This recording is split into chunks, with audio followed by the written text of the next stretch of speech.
স্বামীকে ডিভোর্স দেওয়ার পর বুঝতে পারলাম বাবার বাড়িটা কত বড় জাহান্নাম। ডিভোর্সের পর বাবা মা পর হয়ে যায়, একদম আমি হাড়ে হাড়ে টের পেয়েছি। ডিভোর্স দেওয়ার আগে আমার ফ্যামিলির সবাই আমাকে বলেছিল, সবাই আমাকে দেখবে, খেয়াল রাখবে, আমি যেন আমার স্বামীকে ডিভোর্সটা দিয়ে দিই, এমন স্বামীর সাথে যেন সংসার না করি।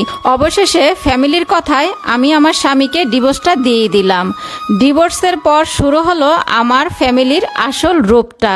তখন যেন সবার চক্ষুস্বর হয়ে গেলাম আমি। আমাকে কেউ সহ্য করতে পারছে না। আমার স্বামীর কিন্তু তেমন দোষ ছিল না, এখন হাড়ে হাড়ে টের পাচ্ছি সমস্ত দোষ ছিল আমার। সব থেকে বেশি দোষ হলো আমার ফ্যামিলির মানুষ। তারা আমাকে শাসন না করে তারা আমাকে আরো লাই দিয়েছে, যে কারণে আমি বেশি দোষটা করতে পেরেছি। প্রতিটা স্বামী স্ত্রীর মধ্যেই টুকিটাকি ঝগড়া হয়, এটা অস্বাভাবিকের কিছু না, হতেই পারে। আমার ভুলটাও কিন্তু কম না। একটু ঝগড়া হয়েছে তাই বলে বাবা মার কাছে বলা লাগে? আর বাবা মার কাছে বলার পর বাবা মা শাসন না করে উল্টা আমাকে ডিভোর্সটা দিতে বলল। তাই আমার জীবনটা তছনছ হয়ে গেল, আমার মেয়ের জীবনটাও নষ্ট করে দিলাম আমি। আমার ফ্যামিলির সবার একটা জেদ ছিল, কারণ আমি আমার স্বামীর সাথে প্রেম করে বিয়ে করেছিলাম। তারা কখনোই চাইতো না ওই ছেলেটাকে আমি বিয়ে করি। আমি আমার ইচ্ছায় বিয়ে করছি, এখন তাদের জিদটা ওই ছেলের সাথে থাকতে দিবে না। তাই তারা উল্টা মোল্টা বুঝিয়ে আমাকে দিয়ে ডিভোর্সটা দিয়ে দিল। আমার মাথার মধ্যেও কিছুই ছিল না, আমিও বুঝতে পারিনি। এখন বাবার বাড়িতে এসে আমি আর আমার মেয়ে সবার কাছে কেমন তুচ্ছ হয়ে গেলাম। আমার মেয়ে আমার ভাইয়ের মেয়ের সাথে খেলা করছিল, একদিন হঠাৎ করে আমার মেয়ে আমার ভাইয়ের মেয়ের একটা খেলনা ভেঙে ফেললো। তখন আমার ভাবি আমার মেয়েটাকে মারলো। তখন আমার অনেক কষ্ট লাগলো। আমি বা আমার স্বামী কোনোদিনও আমাদের মেয়ের গায়ে হাত তুলিনি, অথচ ভাবি কি করে আমার মেয়েকে মারলো। আমি মাকে ডেকে বললাম, মা, তোমার ছেলের বউ আমার মেয়েকে মারলো কেন?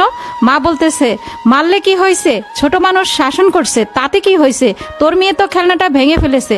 কিন্তু সেদিন আমার মা আমার পক্ষ নিয়ে কিন্তু কথা বলেনি। সেদিন আমার অনেকটাই খারাপ লেগেছিল।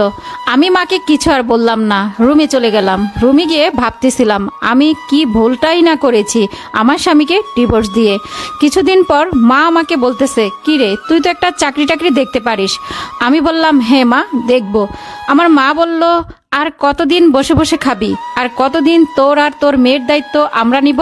তখন আমি আমার মাকে একটা কথাই বলেছিলাম, মা, সেদিন যদি তোমরা আমাকে আমার স্বামীর কাছ থেকে সরিয়ে না দিতে, ভুল বুঝিয়ে আমার স্বামীকে ডিভোর্স দিতে না বলতে, তাহলে তো আমি তোমাদের ঘরে আসতাম না, তাই না মা? মা তখন চুপ করে থাকলো, কিছুই বলল না। এদিকে আবার আমার ভাই তার মেয়েকে অনেক খাবার কিনে দিত, চিপস, চকলেট, কিন্তু আমার মেয়েটা সামনে দাঁড়িয়ে থাকতো। আমার মেয়েটার হাতে একটাও দিত না। আমার মেয়েটা আমার কাছে এসে খুব কান্না করত, মা, আমিও মজা খাবো, আমিও চকলেট খাবো। তখন আমি আমার মেয়েকে সান্ত্বনা দিতাম, মা, খেও, আমি তোমাকে কিনে দিব। গল্পটা থেকে একটা জিনিসই বোঝা গেল, ডিভোর্স কখনো কোনো মেয়েকে সুখ দেয় না। যারা বাবা মার কথা শুনে বা মায়ের কথা শুনে স্বামীকে ডিভোর্স দেন, একটাবার ডিভোর্স দেওয়ার আগে আপনি আপনার সন্তানের কথা চিন্তা করবেন। স্বামী স্ত্রীর মধ্যে ঝগড়াঝাটি হতেই পারে, তাই বলে সন্তানের ভবিষ্যৎটা নষ্ট করবেন না। ভিডিওটা ভালো লাগলে শেয়ার করে দিবেন, সবাইকে দেখার সুযোগ করে দিবেন। ডিভোর্স কখনো কোনো মানুষকে সুখী করতে পারে না। আল্লাহ হাফিজ।